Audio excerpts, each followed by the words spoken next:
Wir haben ja auf diesem Kanal jetzt schon mehrfach das Thema Philippinen und Umzug in die Philippinen behandelt. In diesem Video geht es um die 7 wichtigsten Fragen, die ihr uns, die Community und unsere Mandanten zum Thema Philippinen und auch besonders SRRV-Visum gestellt habt. Noch ein kurzer Hinweis in eigener Sache. Wenn auch du dich für eine Auswanderung in die Philippinen interessierst, dann möchte ich dir unser Dienstleistungsportfolio hier gerne ans Herz legen. Wir helfen dir mit allem: Wohnungssuche, Visumsbeschaffung, Kontoeröffnung in den Philippinen und auch zum Beispiel in Singapur. Alle weiteren Details auf unserer Webseite. Wir veranstalten Seminare und Erlebnisreise, um sich das Ganze einmal vor Ort anschauen zu können. Details ebenfalls auf unserer Webseite. Mein Kollege Tim würde sich freuen, dich dort in den Philippinen vor Ort begrüßen zu dürfen. Und natürlich bei den Reisen werde auch ich dabei sein. Alle weiteren Infos auf unserer Webseite. Jetzt aber zu unserem eigentlichen Thema. Wir haben ja in den letzten Wochen und Monaten einige Videos zum Thema Philippinen veröffentlicht und da haben sich dann immer wieder Fragen draus ergeben. Und die 7 häufigsten Fragen, die sich ergeben haben, möchte ich eigentlich mal in diesem Video heute klären und beantworten. Die erste Frage ist bezüglich einer Wohnung in den Philippinen. Was bekommt man dort eigentlich für sein Geld? Eine unserer Dienstleistungen ist, dass wir dir helfen, dort eine Wohnung zu finden. Das ist besonders dann gut, wenn du im Wesentlichen einen steuerlichen Wohnsitz, eine steuerliche Residenz brauchst, was du gegenüber Finanzbehörden oder auch gegenüber Banken kommunizieren kannst. Nach philippinischem Recht ist es so, dass du mit Erhalt des SRRV-Visums dort dann auch steuerlich ansässig bist. Du musst dort also keine Anwesenheitstage absitzen, zumindest nicht, wenn du dieses Visum hast. Wenn du nicht ein solches Visum hast, musst du nur 83 Tage anwesend sein. Aber mit dem SRRV-Visum, was man jetzt ja schon ab 40 Jahren nutzen kann, ist eine Anwesenheit vor Ort nicht notwendig. Es geht da also im Wesentlichen um eine Adresse zu haben. Das muss natürlich eine glaubwürdige Adresse sein, denn wenn das Finanzamt einmal reinschaut bei Google Street View und dann irgendeinen Mailbox-Anbieter sieht, dann hättest du natürlich möglicherweise ein Problem. Also eine glaubwürdige Adresse, die man auch so nach außen erklären kann. Wir können dir dort eine Wohnung beschaffen und ich möchte jetzt einmal zeigen, was du so für $300 Miete erwarten kannst. Wie gesagt, ich sage es nochmal ganz klar, die Wohnung, die ich dir zeigen werde, die Bilder, die ich dir zeigen werde, die hat mein Kollege Tim dort mit seinem Handy aufgenommen, als er diese Wohnung vor kurzem für einen Mandanten gemietet hat. Da ist nichts gestaged. Die Wohnung, die du da mietest, das ist wirklich deine Wohnung, deine eigene Wohnung. Du hast einen Vertrag mit dem Vermieter. Wir sind nur diejenigen, die bei der Vermittlung helfen. Du bist der Einzige, der diese Wohnung nutzt. Das ist also jetzt nicht hier irgendwie eine Massenunterkunft oder eine geteilte Adresse oder sowas. Das ist deine exklusive Wohnung, denn das ist ja auch notwendig, um dann hier die Ansässigkeit richtig darstellen zu können. Ja, also das ist also nicht jetzt irgendeine Compliance-Adresse, die man im Internet kauft und dann andere Leute drauf wohnen, sondern das ist deine eigene Wohnung. Ich sage das nur deswegen so klar, weil es sonst sicherlich wieder hier Missverständnisse gibt. Diese spezielle Wohnung, die ich dir jetzt zeigen werde, kostet $300 im Monat. Hier musste der Mandant ein Jahr Miete im Voraus bezahlen, also $3.600 plus noch ein bisschen Kaution. Insgesamt ungefähr $4.200 waren hier notwendig bei Vertragsabschluss. Die Bilder folgen jetzt nicht einer bestimmten Reihenfolge, also wenn es ein bisschen chaotisch ist, dann bitte ich dich, das zu entschuldigen. Hier haben wir schon mal das Gym. So sieht das Ganze von außen aus. Hier sind die Sicherheitskräfte. In einer solchen Mailbox würde dann deine Post ankommen. Da hat jede Wohnung also einen solchen Postkasten. Eingangsbereich. Hier ist die Auffahrt. Ein paar Außeneindrücke. Du siehst, es gibt sogar einen Pool, der gar nicht mal so schlecht aussieht. Weitere Außeneindrücke. So, und das wäre jetzt ein solches Apartment. Wie gesagt, die Apartments sind möbliert. So wurde uns das Apartment übergeben. Wir haben das für einen Mandanten in Empfang genommen. $300, das ist jetzt ein Studio-Apartment. Hier der Schlafbereich, Ausblick. Das Ganze ist in Davao City, denn dort ist ja unsere Basis. So, ein einfaches Bad. Hier noch einmal der Schlafbereich, die Technik, Tisch und dann nochmal das Gym. Und der Pool. Also, ich denke, für $300, knapp 280 Euro, kann man sich nicht beschweren. Das ist sicherlich ein ganz guter Deal, wenn man sich überlegt, was man ansonsten für Wohnungen bezahlt, nur um eine solche steuerliche Residenz darstellen zu können. In vielen europäischen Ländern ist das schon ein wirklich guter Deal. Es gibt übrigens auch noch billigere Wohnungen, muss man sagen. Nur, wie gesagt, nur unser minimaler Qualitätsanspruch ist, dass es keine Kakerlaken gibt und das ist sicherlich in diesen Wohnungen hier garantiert der Fall, aber es geht auch noch günstiger. Also das ist so, was du für dein Geld bekommst. damit musst du rechnen. Wie gesagt, es ist auch wichtig, dass du entsprechende Nachweise hast, denn du weißt ja, auf dem Fragebogen vom Finanzamt, den jeder Auswanderer bekommt, mit den 16 Fragen, musst du ja zeigen, was dein neuer Wohnsitz ist. Und da ist natürlich besonders vorteilhaft, wenn du auch wirklich solche Bilder schicken kannst. Ich glaube nicht, dass jemand wirklich daran zweifeln würde, dass es sich um eine echte Wohnung handelt. Und wie gesagt, mit Street View kann man das auch alles verifizieren. Kommen wir zur zweiten Frage. Wenn du das SRV-Visum beantragst, dann musst du ja in die Philippinen einreisen und dann musst du dort deinen Pass abgeben. Und dann wird das Visum in den Pass eingetragen, nachdem dein Antrag bearbeitet wurde. Jetzt stellen natürlich viele die Frage, wie lange ist mein Pass weg? Die einfache Antwort lautet, dein Pass ist 1 bis 2 Monate in den Händen der Behörde. Solange kannst du ihn nicht benutzen. Solange musst du dann in den Philippinen bleiben. Und wenn das für dich nicht machbar ist, musst du im Grunde genommen einen zweiten Pass beantragen. Das ist ganz einfach.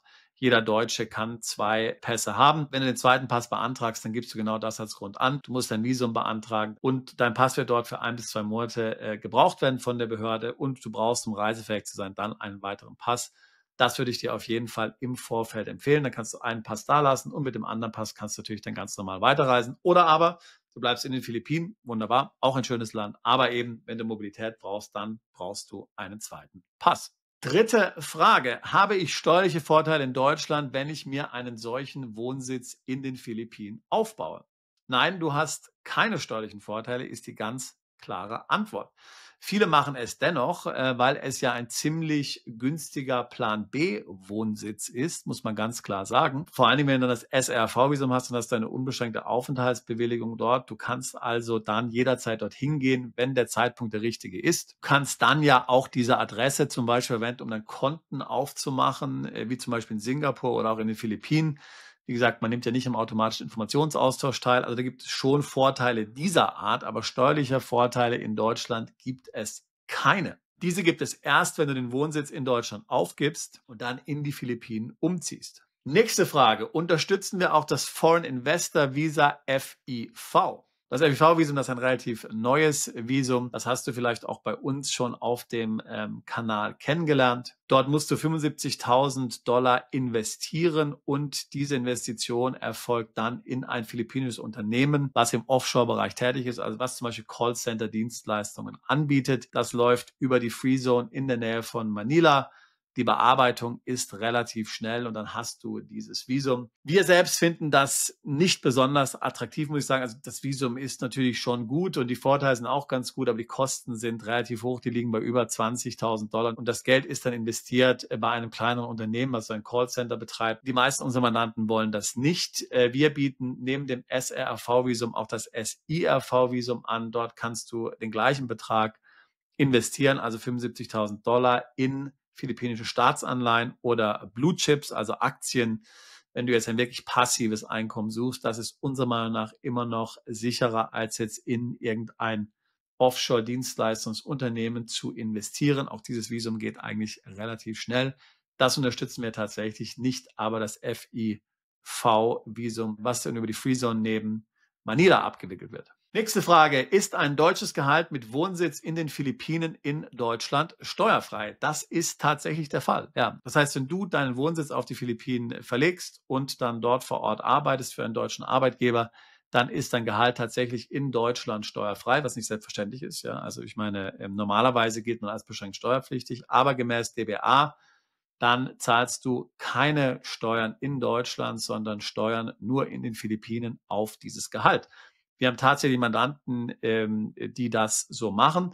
Und da gibt's dann auch ganz interessante Gestaltungsmöglichkeiten. Wenn du zum Beispiel auf den Philippinen lebst, aber dich hin und wieder einfach in anderen asiatischen Ländern aufhältst, zum Beispiel um dort Kunden zu besuchen, dann ist dieser Teil deines Gehaltes in den Philippinen nicht steuerpflichtig und eben dann auch in Deutschland nicht steuerpflichtig, denn nur die Philippinen haben ja hier das Recht, dieses Gehalt zu besteuern. Also nehmen wir einmal an, du verdienst 100.000 € und die Hälfte deiner Arbeitszeit verbringst du weder in den Philippinen noch in Deutschland, aber in Gebieten wie zum Beispiel Malaysia, Hongkong, Thailand, um dort Kunden deines Arbeitgebers zu besuchen. Und die Hälfte der Arbeitszeit, sagen wir mal, verbringst du in den Philippinen. Dann müsstest du Steuern in den Philippinen zahlen auf die Hälfte deines Gehaltes. Der Rest wäre steuerfrei. Also durchaus eine interessante Möglichkeit. Nächste Frage. Ist eine deutsche Rente in Deutschland und in den Philippinen steuerfrei? Man denkt hier zum Beispiel an das deutsch-thailändische Doppelbesteuerungsabkommen. Dort hat ja nur Thailand das Besteuerungsrecht und Thailand besteuert ausländische Einkünfte nicht, die nicht ins Land ausbezahlt werden.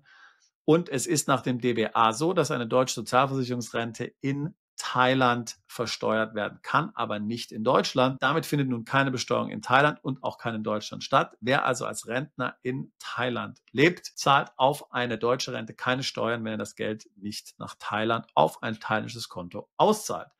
Das Gleiche war auch möglich in den Philippinen, aber da gibt es mittlerweile ein neues deutsches Abkommen. Gemäß dem deutschen Abkommen ist es so, dass eine gesetzliche Rente aus Deutschland in Deutschland zu versteuern ist, aber eine betriebliche Rente oder auch eine private Rente in den Philippinen versteuert werden muss. Dort wiederum sind ausländische Einkünfte steuerfrei. Das heißt, wenn du eine hohe Betriebsrente hast, dann kann man auf jeden Fall in den Philippinen dort etwas relativ Interessantes für dich gestalten, wenn die Details natürlich stimmen, und der Teufel steckt hier bei solchen Lösungen immer im Detail. 7. und letzte Frage. Muss ich eigentlich vor Ort sein, wenn ihr mir einen Plan B Wohnsitz in den Philippinen einrichtet? Ja, hier kommt es jetzt darauf an, was du wirklich brauchst. Ja, das heißt, die Wohnung können wir für dich anbieten, ohne dass du dort bist. Die Steuernummer können wir ebenfalls beantragen, ohne dass du dort bist. Wenn du SRRV willst, dieses Visum für Rentner ab 40, dann musst du letztlich einmal in die Philippinen kommen, deine Unterlagen dort abgeben, unterschreiben, dann wird dein Pass dir abgenommen und der ist dann in Bearbeitung, wie ich es vorhin gesagt habe. Da kann man dann auch gleich das Konto dann aufmachen. Für die Kontoeröffnung musst du ebenfalls vor Ort in den Philippinen sein. Für die Kontoeröffnung in Singapur musst du nach Singapur einmalig reisen. Also für vieles musst du nicht vor Ort sein, vieles können wir beginnen, ohne dass du vor Ort bist.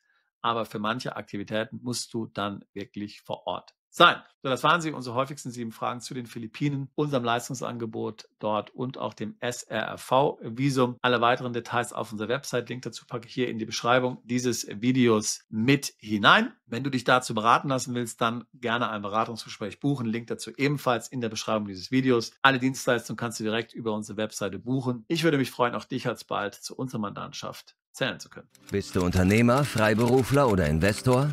Zieht es dich schon lange ins Ausland? Mach heute den ersten konkreten Schritt in eine Zukunft mit mehr Geld und mehr Freiheit. Buche ein Beratungsgespräch mit Sebastian und seinen Kollegen.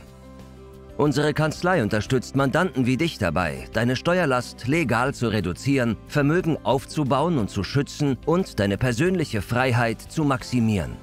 Profitiere jetzt von unserem Fachwissen und unserem Netzwerk. Gehe zu mandatierung.com und werde Mandant unserer Kanzlei.